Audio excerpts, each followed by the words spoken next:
कटालावर YouTube चॅनलमध्ये आपल्या सर्वांचे सहर्ष स्वागत. आपल्याला माहिती आहे की आपण दरवेळेस नवनवीन पुस्तकांची माहिती मिळवत असतो. या पुस्तकांच्या माहिती मिळवण्यापाठीमागचा सर्वात महत्त्वाचा उद्देश हा आहे की समाजामध्ये वाचन संस्कृतीची प्रेरणा ही रुजली तर समाज हा प्रगत होतो. का तर समाजामध्ये वाचन संस्कृती रुजली तर समाज विचारशील होतो, आणि जो समाज विचारशील असतो तो समाज विवेकवादी असतो, तो समाज विज्ञाननिष्ठ असतो. आणि असं इतिहासामध्ये देखील एका व्यक्तीनं म्हटलेलं आहे. त्या व्यक्तीचं नाव आहे स्वातंत्र्यवीर विनायक दामोदर सावरकर. सावरकरांचं नाव हे संपूर्ण भारतखंडामध्ये नाही तर भारताबाहेर देखील नावाजलेलं असं आहे. त्यासाठी फ्रान्सच्या बंदरावरची मार्शेलेची उडी ही अतिशय जगप्रसिद्ध अशी उडी आहे. सावरकरांचा आत्ताच 26 जानेवारीला जन्मशताब्दी किंवा जयंती उत्सव साजरा करण्यात आला. आणि सावरकरांच्या बाबतीत सांगायचं झालं तर अनेक अशा गोष्टी आहे की ज्या सावरकरांचं महत्त्व, सावरकरांची कार्यसिद्धी, सावरकरांची तपश्चर्या ही स्वातंत्र्याला वाहण्यासाठी त्यांनी केलेली ही लक्षात येते. कारण की 79 वर्षाचं आयुष्य त्या माणसानं या स्वातंत्र्यासाठी, भारत मातेच्या स्वातंत्र्यासाठी दिलं. हे आयुष्य थोडं तितकं नव्हतं. त्यामध्ये किती हाल अपेष्टा सहन केल्या हे फक्त सावरकरांनाच माहिती आहे. आणि त्यांच्या जीवनावर एक सुंदरसं पुस्तक माझ्या हाती लागलेलं आहे. हे पुस्तक लिहिलेलं आहे वि.स. वाळंबे यांनी. आणि पुस्तक नाही येते, ती कादंबरी आहे. सावरकरांच्या जीवनचरित्राची ही एक सुंदर अशी कादंबरी की जी वि.स. वाळंब्यांनी लिहिली. वि.स. वाळंब्यांविषयी तुम्हाला माहिती आहे.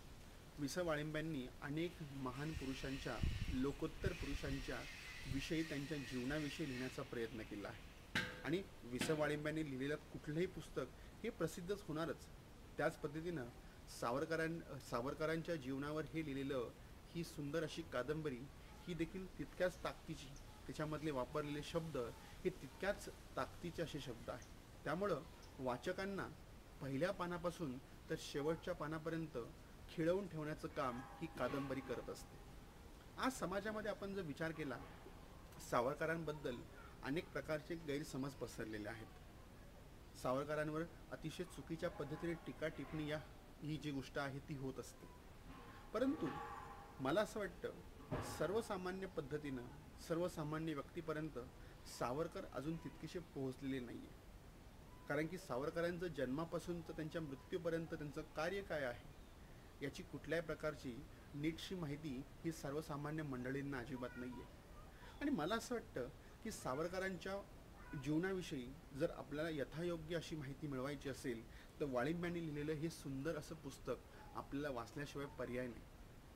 माझा अनुभव असा आहे की 5 वर्षापूर्वी ज्यावेळेस मी हे पुस्तक वाचलं, आता याच्यामध्ये 5 वर्षापूर्वी कसं काय, तर ज्यावेळेस मी एखादं पुस्तक वाचतो त्यावेळेस मी त्या पुस्तक वाचण्याची तारीखवरती लिहून ठेवतो. या ठिकाणी तारीख आहे 30/3/2019, म्हणजे 2019 हे पुस्तक मी वाचलेलं आहे.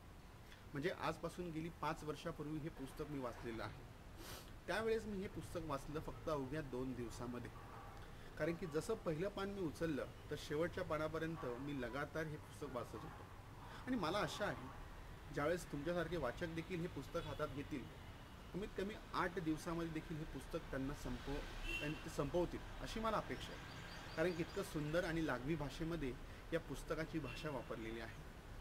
आणि त्यातून आपल्याला होईल काय की सावरकरांच्या जन्मापासून तर मृत्यूपर्यंत त्यांच्या कार्याची माहिती आपल्याला या पुस्तकातून मिळेल, आणि अतिशय साध्या आणि सोप्या भाषेमध्ये. कारण की सावरकरांबद्दल अनेक प्रकारचे वाद आणि प्रतिवाद आपल्याला समाजामध्ये पाहायला मिळतात. परंतु माझं मत वैयक्तिक असं आहे की ज्यावेळेस एखादा द्रष्टा पुरुष समाजाविषयी एखादं धोरण आखत असो, एखादा द्रष्टा पुरुष समाजाच्या प्रगतीसाठी, समाजाच्या उन्नतीसाठी एखादं धोरण आखत असतो किंवा एखाद्या कार्याच्या हिशोबाने काम करत असतो, तर त्या कार्यामध्ये, त्या धोरणामध्ये काही सदोषता, काही कमीपणा हे असणं साहजिकच आहे. कारण की व्यक्ती म्हटला की त्याच्या कार्यामध्ये कधी परिपूर्णता येत नसते. आणि सावरकर देखील व्यक्तीच होते. आणि ज्या पद्धतीनं सावरकरांच्या धोरणामध्ये काही प्रमाणामध्ये उणिवा असू शकतील, आणि तशाच उणिवा अनेक महापुरुषांच्या धोरणामध्ये देखील होत्या.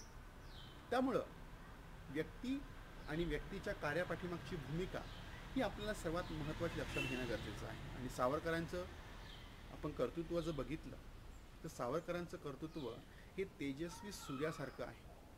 म्हणून मला असं वाटतं की सावरकरांना जर आपल्याला समजून घ्यायचं असेल तर वाळिंब्यांनी लिहिलेली ही कादंबरी आपण जरूर वाचावी. ही कादंबरीची किंमत त्यावेळेस 325 रुपये होती.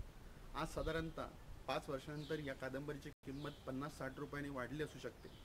परंतु 400 रुपयामध्ये जर आपल्याला एक महान पुरुषाचं 79 वर्षाचं दैदिप्यमान कार्यकिर्द आपल्याला समजणार असेल तर 400 रुपये खूप मोठी किंमत नसावी.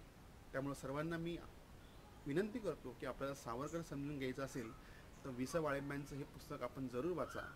आणि जर वाचल्यानंतर जर पुस्तकातून आपल्याला नेमकी काय कळालं, काय कळालं नाही, याच्याविषयी आपण जरूर प्रतिक्रिया या व्हिडिओच्या कमेंट बॉक्समध्ये जरूर कळवा.